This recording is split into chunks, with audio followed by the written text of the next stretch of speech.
Luke chapter 11 is where we're going to be today. This is my test for all the people who I tell you every single time, even when Danny's up here, bring your Bible. So we are in Luke chapter 11 today, and with the somberness even of where we find ourselves today, I feel like even this passage brings us into this moment where Jesus has this very somber interaction with some religious leaders of the day. And this conversation reminds me of something. It's interesting that last week, if you remember where we were last week, Pastor Danny finished with this conversation that Jesus was having with his disciples about the lamp inside of the body. And this is a passage that Jesus is actually going to use this analogy, this illustration, a number of times throughout Scripture of this light not being hidden. That if you were to light something that you don't cover it up, the whole purpose of light is to then go about exposing darkness. And as I was thinking about this imagery of this light that he talks about being inside of our hearts, to where the light grows until the whole self is illuminated, my thought is, and is drawn to, that first moment when you turn on a small light. Right? Of sometimes, I don't know if you're like me or anything like that, sometimes a little bit of light can actually be more scary than complete darkness.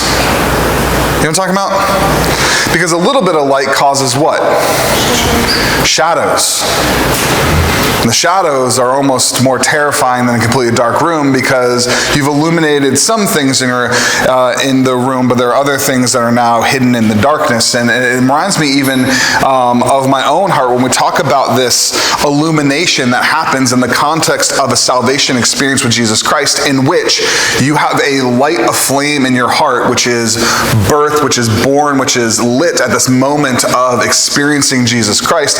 But what happens is, naturally, as we experience first and foremost the just joy of experiencing light in the darkness in the first place, what naturally happens after that joy kind of like subsides a little bit is then you begin to notice the shadows.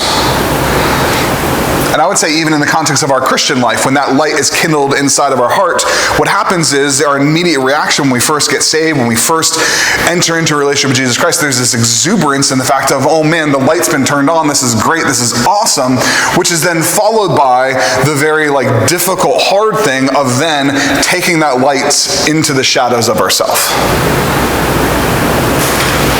Because when we talk about these shadows of self, what we're really talking about is we're talking about our own hypocrisy. I don't know if you've ever had these experiences in which you find yourself looking at your life and not quite knowing who you're looking at. Those moments when you look in the mirror and you're like, that's not the person I remember. When you look at your actions and we are claiming this relationship with Jesus Christ in one capacity where our light is shining and is bright, and then the other capacity, the things that are happening in the shadows, seem contradictory to this very nature of what Jesus Christ has done. And the very, very hard work of the gospel is not the moment in which the light is turned on. Jesus Christ has redeemed you, saved you. He has cleansed you of all unrighteousness. There is a moment in which Jesus Christ has lit you aflame with the Holy Spirit. The very hard work of Christianity is taking that flames to the very dark places of our own hearts. And it's the very hard work of the gospel in which we seek to eradicate all aspects of the darkness. Much like if you have one candle in the house, you light many other candles, because the candle of my heart that is lit aflame at the moment of my salvation is not the same candle that is lit alight in the area of my anger or my lust or my pride. And these shadows can terrify us. And sometimes we just want to focus on our little light. And we don't want to go into the dark places. Because if I don't think about it, it's not there. It's like when you're laying in bed, right? And if your foot hangs off the edge of the bed, and then all of a sudden the monster can get you. But if your foot's inside the cover, you're okay. We don't want to venture out into the scary, dark places. But Jesus interacts with a religious person. That's important to note. This is a religious person. Not just a religious person, a religious leader, a person in which had dedicated their lives to the study of the law. You and I get confused on this concept of the law. The law is, for all intents and purposes, the first 5 books of the Old Testament. Genesis, Exodus, Leviticus, Numbers, Deuteronomy. This religious leader, this person we call a Pharisee, can only become a Pharisee if they have memorized that entire set of scriptures. I don't know if you've ever tried to read through Genesis, Exodus, Leviticus, Numbers, Deuteronomy. And they would know exactly every single word that was in it.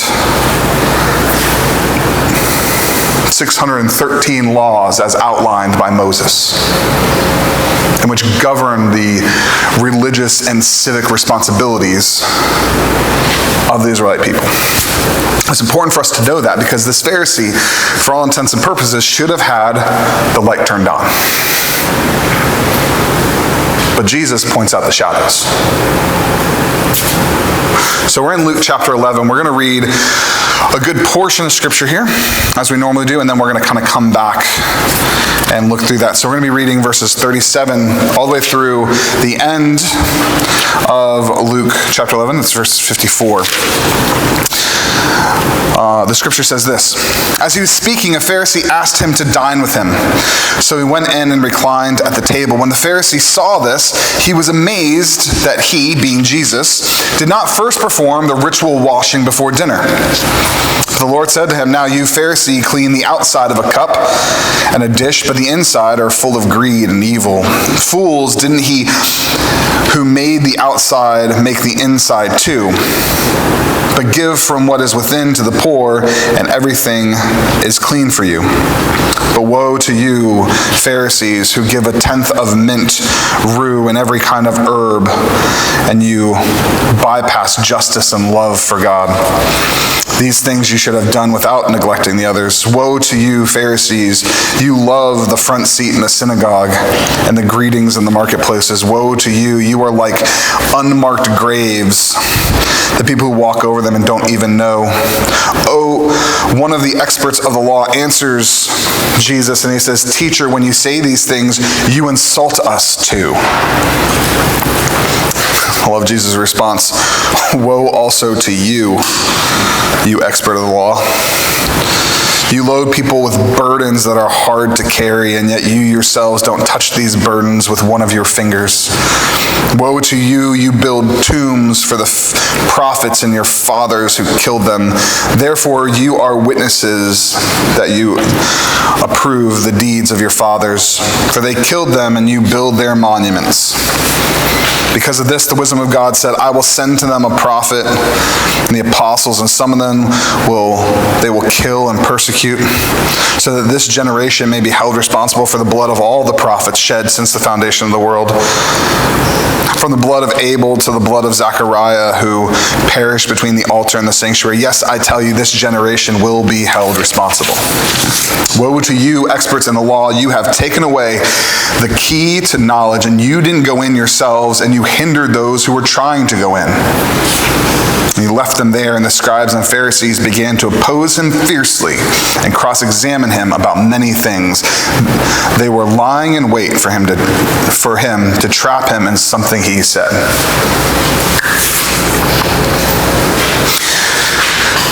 Sometimes we are pushed down by the burden of Scripture, in which we look and we begin to see, even in our own lives, the way in which Jesus is calling out these shadows, this hypocrisy.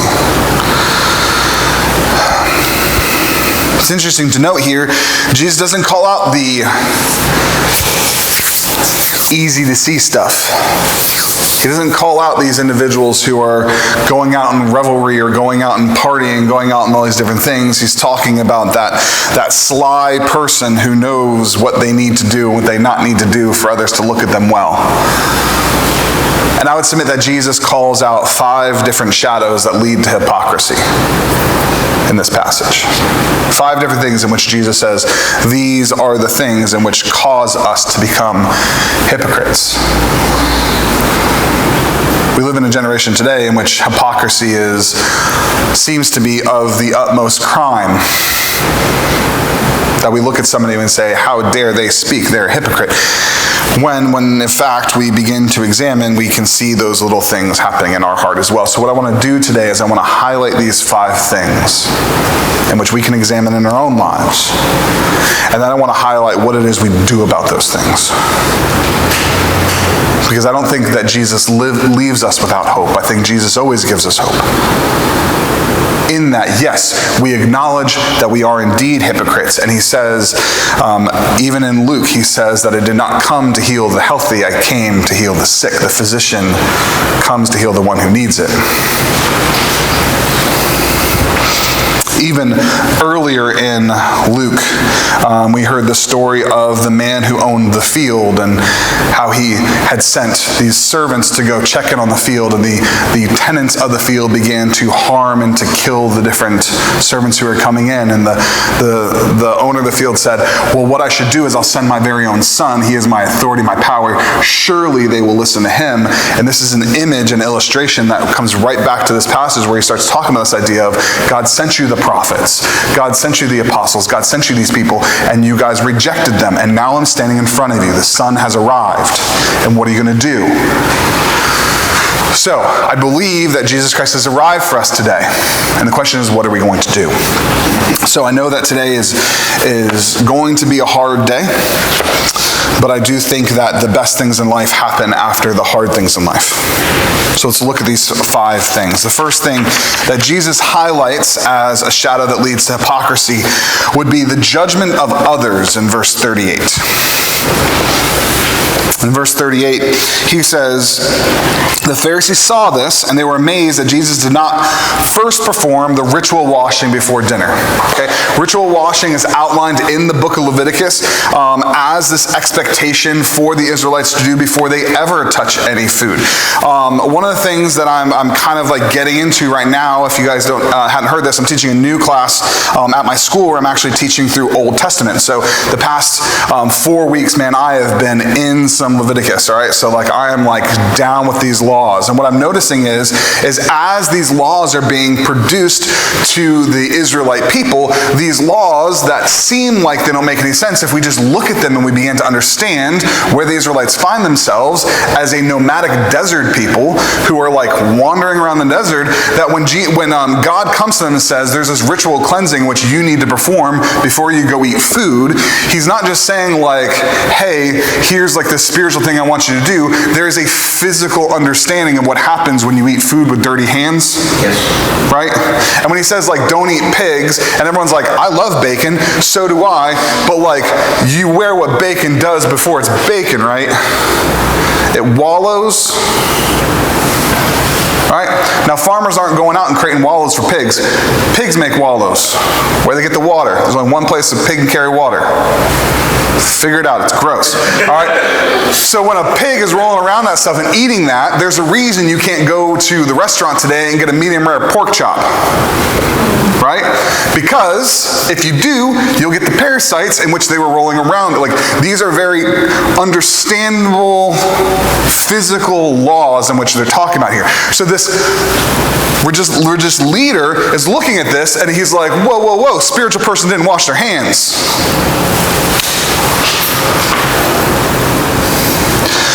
As outlined in the law to do these things.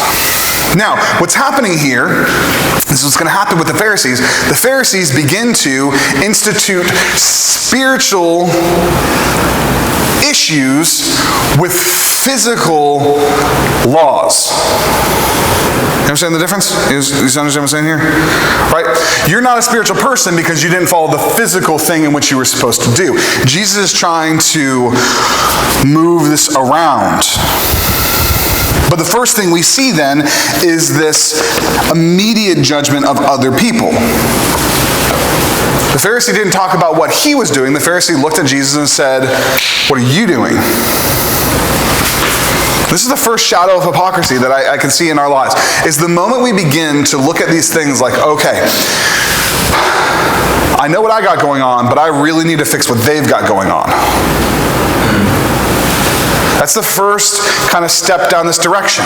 As soon as I begin to look at others and say, what they're doing is worse than me, now I've got some problem. Now, Jesus is going to directly address this in Matthew chapter 7, verse 3, when he says, why would you go around looking for specks in somebody's eye, like some sawdust in somebody's eye, when you got a plank sticking out of your eye? Like, let's deal with the thing that you've got to deal with first. Now, an interesting thing to note here, this is not a passage in which Jesus is saying, don't go around helping people, like, overcome their sin. In fact, it says, remove the plank so you can better inspect the speck. All right, the whole point of this is the fact that Jesus is about cleansing yourself in righteousness first so that you can help others along the way. But if we haven't gone through the work of cleansing ourselves first and we just go about judging other people, now we're moving down a road that's going to lead us further into this hypocrisy.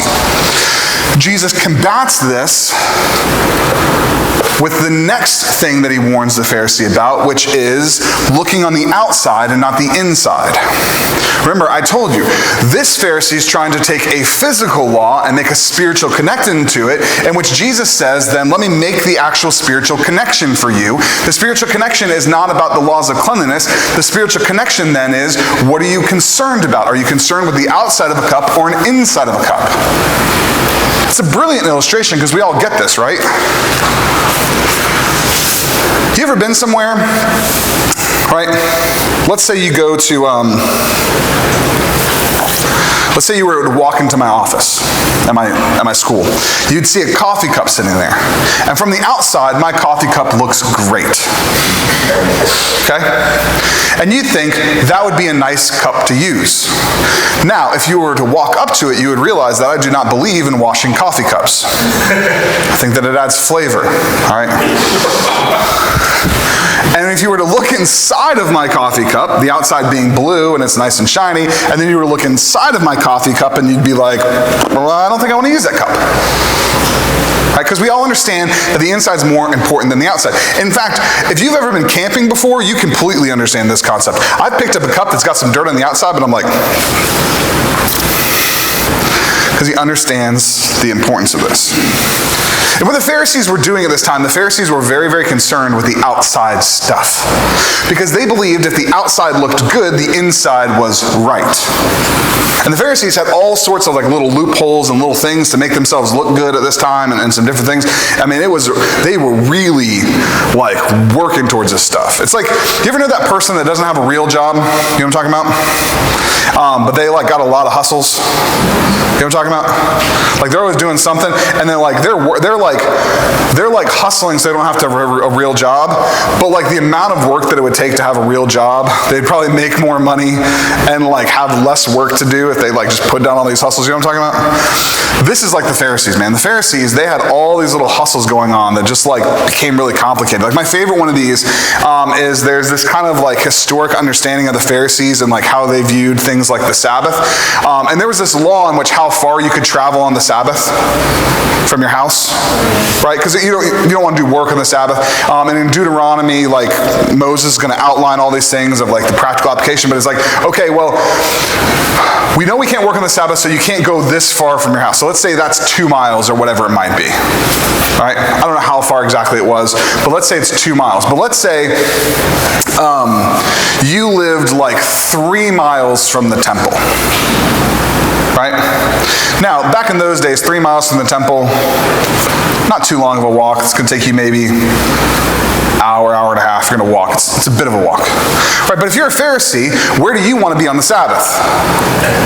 At the temple, for sure. That's where everybody is, right? So they want to be at the temple, but here's the thing. If you live too far away, let's say you live 2.1 miles from the temple, you couldn't go to the temple because you would go too far from your house. Now, the sensible thing would be, like, maybe they should find a house, right, that's within this boundary.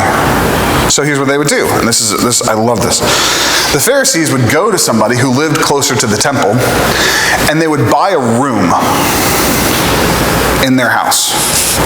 They wouldn't put anything in the room. They wouldn't stay in the room. None of their stuff would be in the room, but they would buy a room, therefore making that their house. So they're going to walk their full 3 miles from their house all the way to the temple, but they'll never be more than 2 miles away from their house. So we can start to see how the Pharisees are like, as long as on paper I look good, we're okay. And this is where Jesus says, you've washed the outside of the tomb. There's still a rotting body inside. You've washed the outside of the cup, but the part that's important, the part that you're going to consume, the important stuff, that stuff is experiencing decay. It's experiencing corruption. So he says that you're worried about me ritually cleansing my hands, yet you're only worried about these outside things in which the people are looking at it. And from there, Jesus says not only is it the judging of others and then looking at just the outside, I think these two things are great first steps in this progression towards hypocrisy. As soon as we start worrying about other people instead of ourselves, and as soon as we start worrying about, as long as I'm put together on the inside, I can do whatever I want in secret. If that's not a sign of hypocrisy, I don't know what is. Isn't that like the definition of hypocrisy? Right? And then he says, not only that, he says the very next thing in then is subbing in minors for majors. In verse 42, he says, woe to you Pharisees, you give a tenth of your mint and your rue and every kind of little herb. Right? Because the law says, give a tenth. So they're like, they go out to the herb garden, right? And they're like, I'm going to, even a tenth of my little herbs. I'm going to give a tenth of every little thing. Right? But he says, you've neglected justice and love. Right? Like you're paying your bill, but you're forgetting the main thing. Like the whole point of the law is justice and love for God. And you're sitting there counting your mint leaves. Right?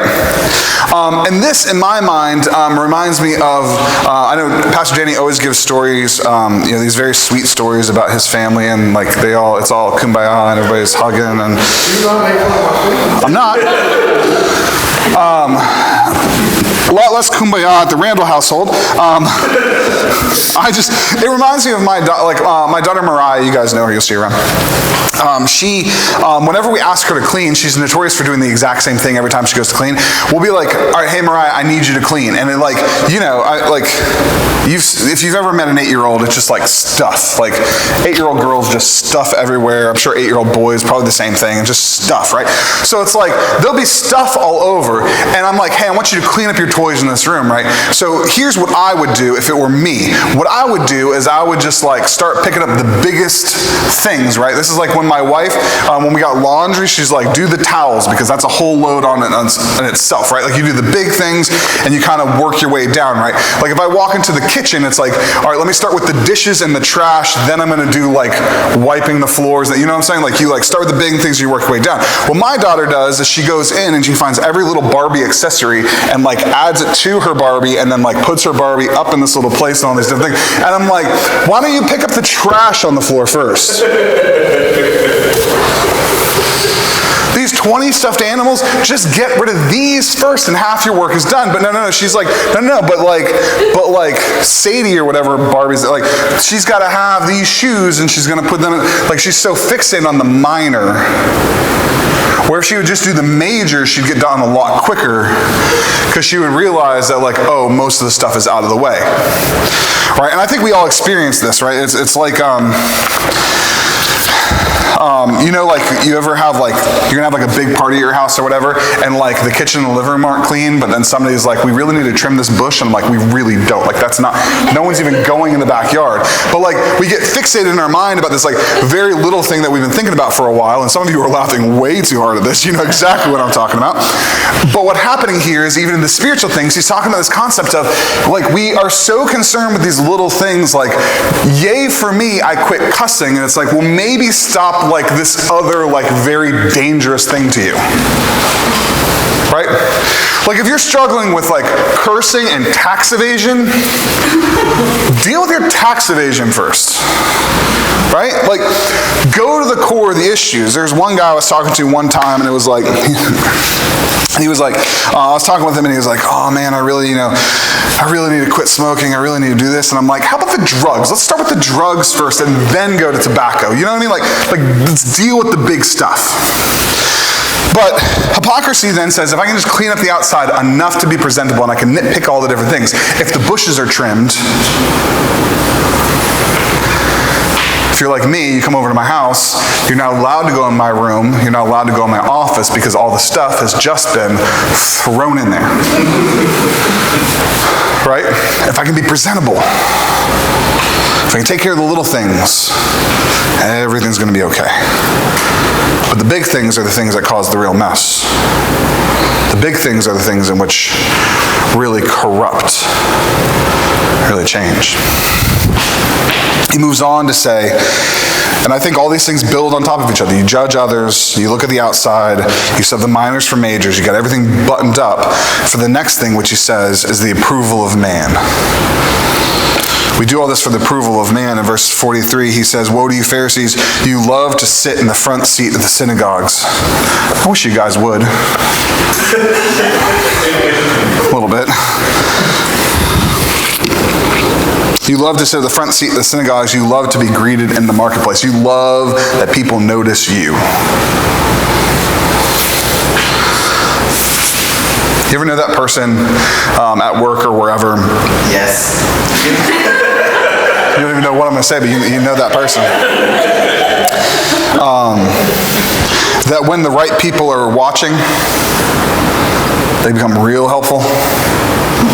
You know what I'm talking about? It's like, I'm going to do my work and your work and everybody else's work. You know what I'm talking about? Like, there's those people, right? I call them climbers.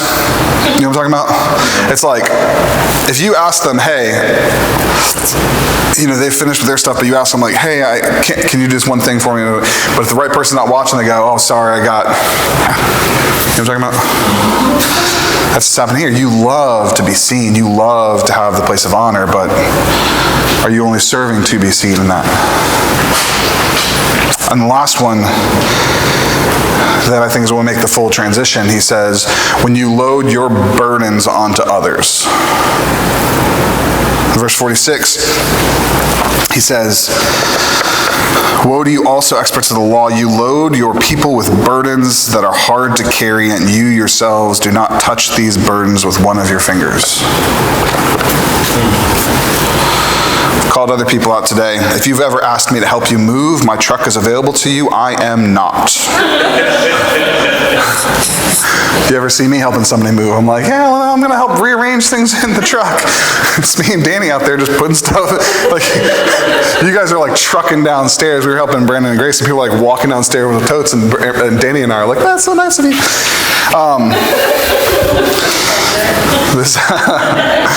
But in the spiritual sense, in which when we start talking about the burden of the law, Paul is actually going to go about talking to this very idea, where he talks about at the First Jerusalem Council, when the apostles get together in Acts chapter 13, and they begin to talk about this whole idea of what do the Gentiles need to be saved. There's this idea that the Gentiles need to go about doing the religious law stuff. To which Paul says, how dare we put a burden on them that we didn't even carry ourselves? Like, how dare you put a burden on somebody in which you can't even lift up? Which is the exact opposite of what Paul talks about in Galatians chapter 6, verse 2. He says, bear one another's burdens and therefore fulfill the law of Christ. The very fulfillment of the law is in our ability to help other people with their burdens, not saddle them with ours. There's a fine line here, all right? Because the other side of this, one side of this is you always throw your burdens on other people and you do nothing to help other people out. The other side of this can be just as dangerous and just as bad, in which you only ever carry your own burdens, and you let those weigh you down and weigh you down and weigh you down, and then you're trying to take on other people's burdens as well, and they're weighing you down and weighing you down and weighing you down, in which you don't allow anybody to come alongside of you and help you with your burdens. Both are going to destroy you in some capacity. One destroys you in your laziness and your relationships, in which nobody wants to be around the person who only ever puts their burdens on somebody.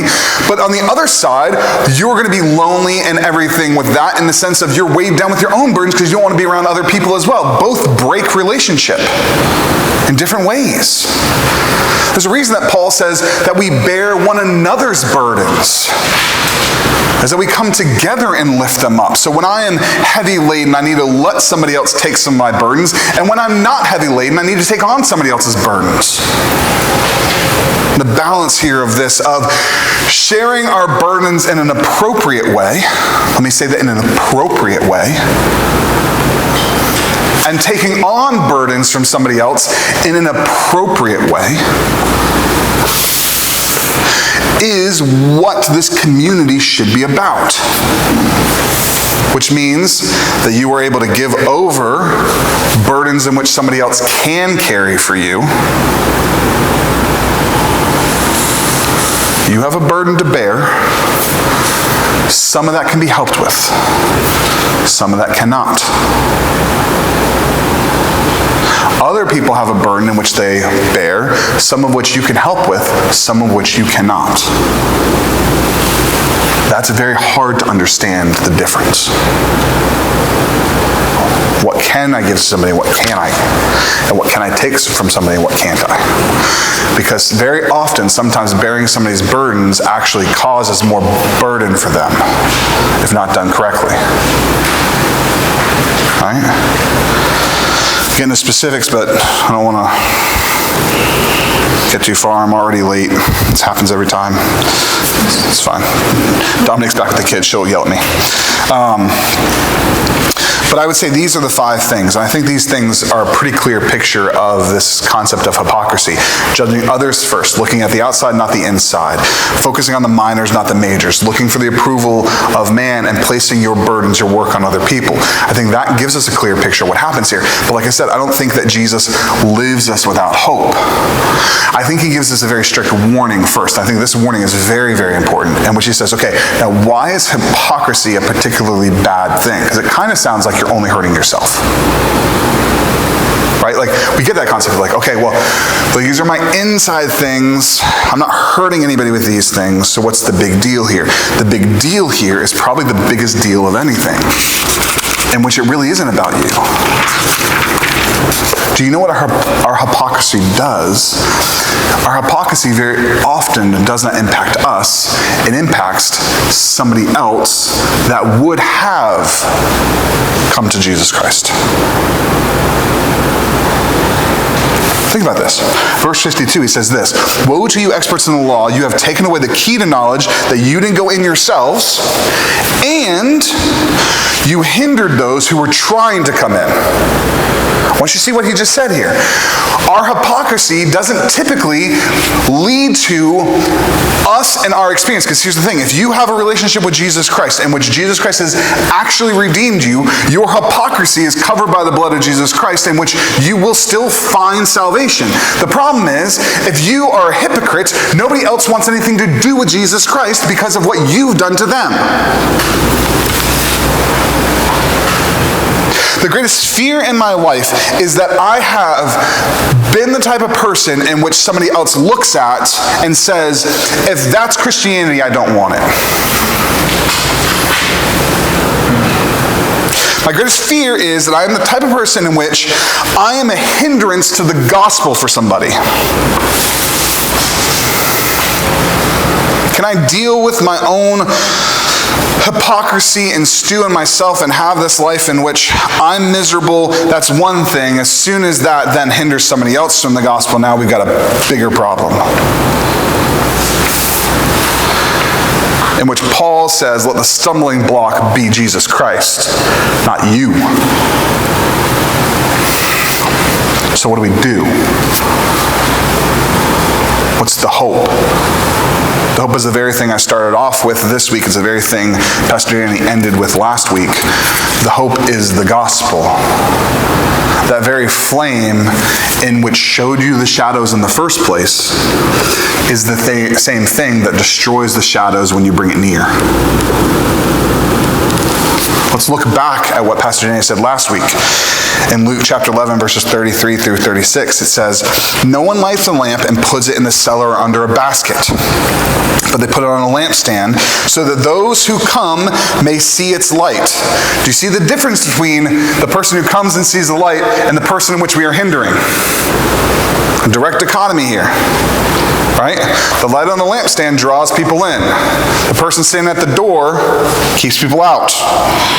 It says, your eye is a lamp of the whole body. When your eye is healthy, your whole body is full of light. But also, when it's bad, your body is full of darkness. Take care then that the light is in you is not darkness. If therefore your whole body is full of light, with no part of it in darkness, no shadows, it will be entirely illuminated as when a lamp shines its light upon you. The very thing that reveals the dark, scary shadows is the very thing that eliminates them if you seek to grow the flame. If you seek to take that flame into the dark places. The whole point of the gospel is not that an individual might be saved. The whole point of the gospel is that you and I are in desperate need every single day of submitting ourselves to the gospel for the purpose of our salvation. Not that we lose our salvation, that it is a daily process in which Paul says we are a living sacrifice that places ourselves on the altar to die so that Christ may reign. The whole point of the gospel is that the gospel eradicates the darkness. The whole point of the gospel is that it destroys the dark places. We sing songs, even in this church, we sing songs that say things like, break down the walls of my life, kick down the doors of my life, all these different things. The walls and the doors are in our hearts and ourselves. It's not outside stuff. It's the things we've put up to protect the darkness. So the gospel then is the thing in which we cling to for the sake of eliminating the shadows in our lives. So that a true death to self, surrender to Jesus Christ in the area of whatever your shadow is, then is eradicated and illuminated by the gospel of Jesus Christ.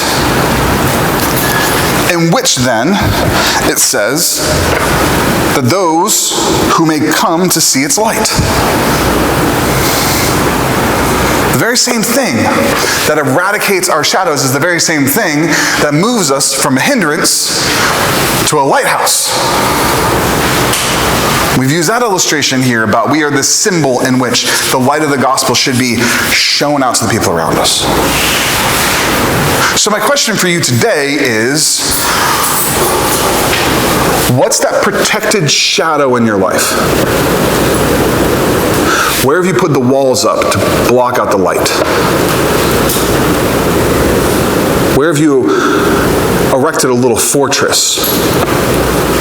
And you say, you know what, I know Jesus has all this stuff, but I really like to keep this for me. I can't answer that for you. What I can say is this. Whenever we build up walls and we build up fortresses in our lives, that darkness grows and grows and grows, and sooner or later, here's what's going to happen. Sooner or later, we're going to start building little extensions. Little extra rooms, little extra places, to which our hypocrisy grows, and now we find ourselves no longer a lighthouse, but a barrier. So I ask today, where does the light of the gospel need to go for you? Heath's going to come up. He's going to sing a song. I'm not asking you to come down here. I'm not asking you to... If you want to come down here, come down here. Usually we talk about the front of the church as being an altar. An altar is where you put something to die. If you need to mentally, emotionally put something to death today, then come up here. I don't need to do it for you. You don't need to talk to me. But even sometimes the act of movement helps us make a concrete connection in our mind. So I'm going to ask you to stand. I'm going to ask you to pray.